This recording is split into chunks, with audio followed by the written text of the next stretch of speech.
Hi, this is Anna Imagination with the Healing Garden, and welcome to Shifting Perspectives.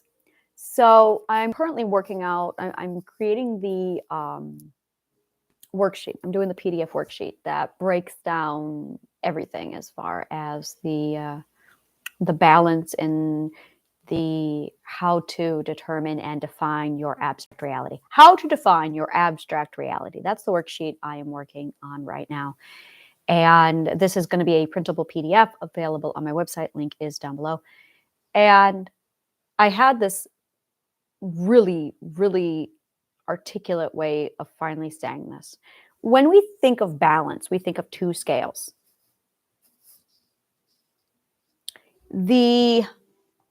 It's not how it is inside our minds. That's not at all. We do not have two scales inside of our minds. This is why I say we're two-dimensional and binary, is because we think constantly in terms of two. When you're two-dimensional, you think in terms of two, which is why I say we're two-dimensional, is because we're thinking balance.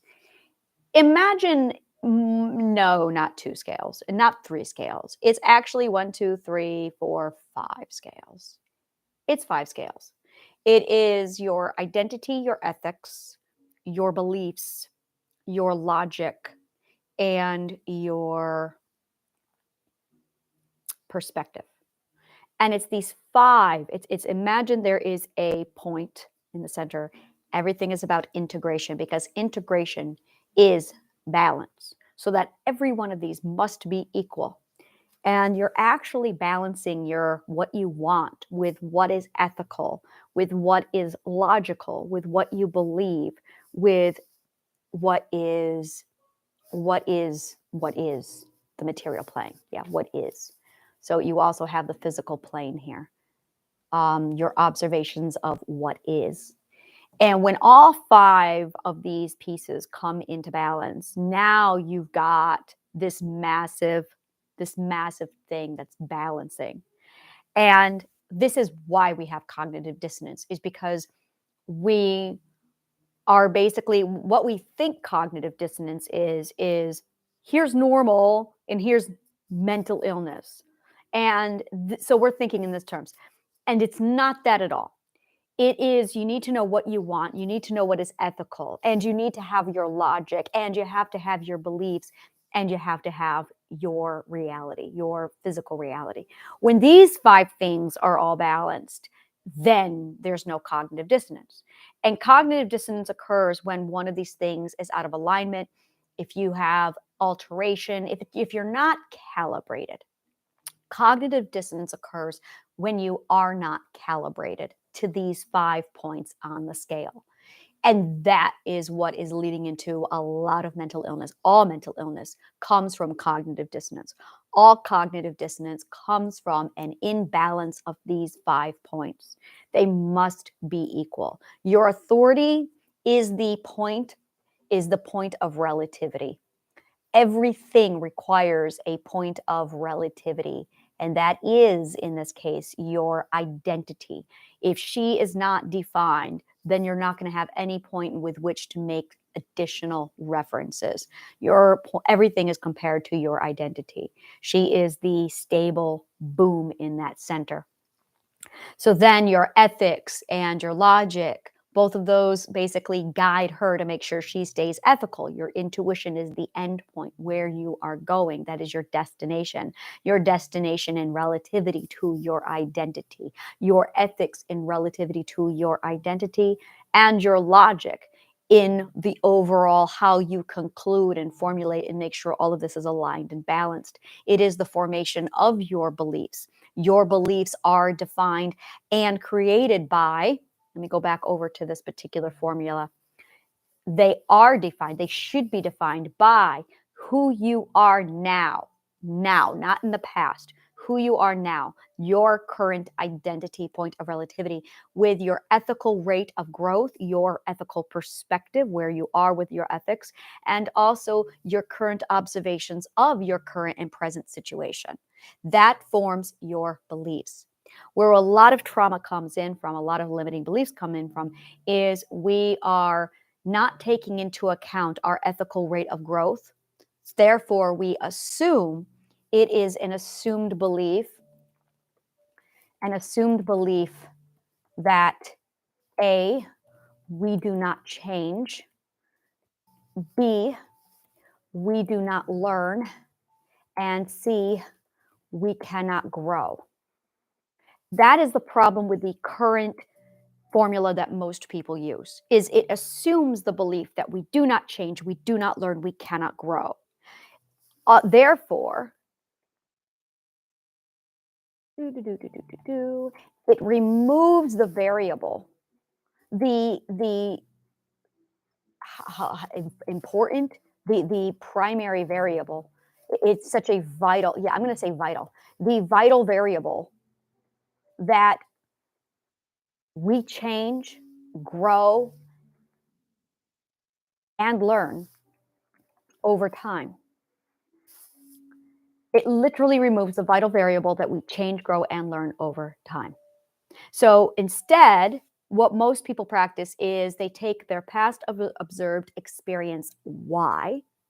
They take Y, which is their past observed experience, point of relativity, and then they take their emotional memory, of X. They take X, which is their past observed experience, point of relativity. They take their emotional memory from that past, X, and then they compare it to the present self. And then they assume, based off of these three variables, without taking into consideration that we grow, learn, change, that the belief is going to reflect our past and our emotional trauma memory over our present self and the current situation, which is false, poor logic, and invalid. The correct formula needs to be the present self, who you are now, the person who has grown and changed with your ethical rate of growth. You might be a fifth perspective now, but because we're growing and you value growth, where are you going to? Are you going to get better? Are you going to learn? Can you learn? Do you grow? Do you change? Well, the answer to all of these is yes. And then the observation of your present situation. Why? To form your belief, which is your belief is going to be the predictor of your future. A belief is not a predictor. It is a predictor. What is it? A belief is the word. Why is the word changing me? It's out of my, I can't think, it's on the tip of my tongue.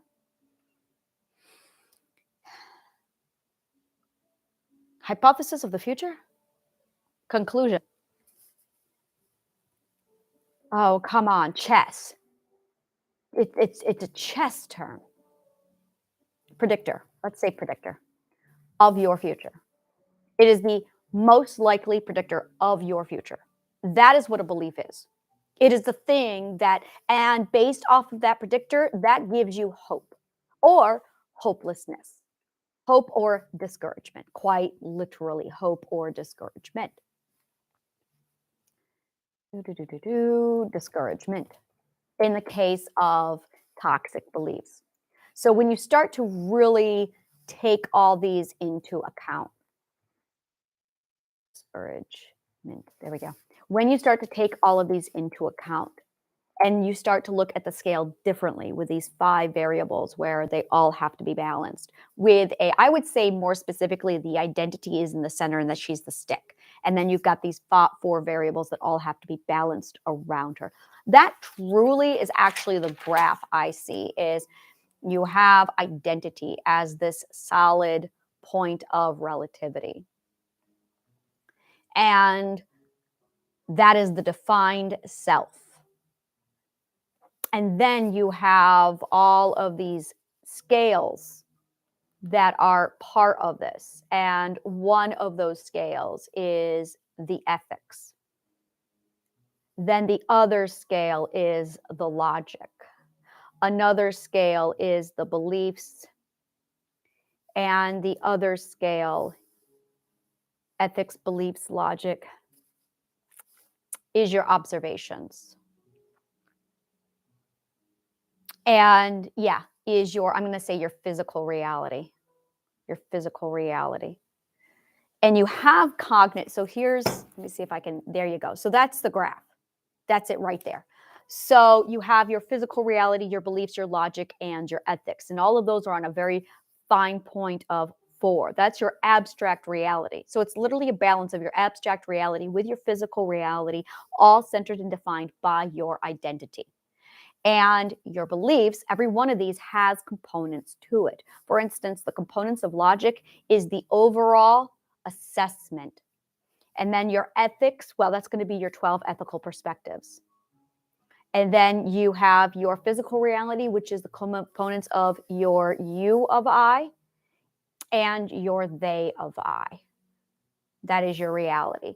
And then your beliefs are going to be composed off of your emotional, mental environment, whether or not you're positive or negative. And also based off of your current identity, who you are, and your observations. It's literally observing the now. And it needs to take into account your beliefs. And once you have an understanding of how each one of these points on the scale is made up, that gives you alignment, it gives you balance, it eliminates cognitive dissonance, and you have harmony. And it eliminates mental disorder. Absolutely. Like that's it right there. This is the graph. This is absolutely the graph. So I'm going to have this graph on my website. It's with today's post, and it really breaks down understanding all the different elements that make up the defined self. This is the defined self, the defined and balanced self.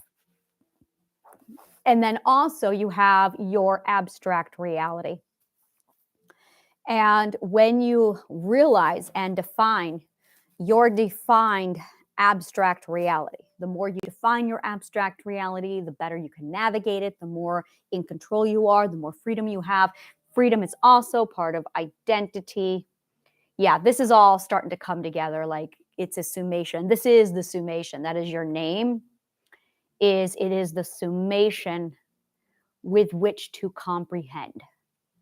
So when I say mental illness is a lack of understanding, this is why. It's because you have illogical confusion or illogical chaos. And it's the organization of that chaos that you have a better understanding of where you are and your relativity to everything. Hence your need for coordinates. So it's really all about self-coordinates. And then understanding the economic balance when it comes to human connection, the emotional transaction of human connection.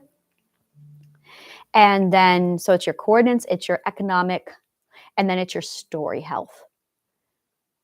So that's really it, is your economic, human connection, emotional transaction. And then you have your coordinates and you have your story health. When you have all 3 components, you have the defined balance and self with your defined abstract reality. You're done. Like you are fucking set. You are gold. And let me just take a quick look over here.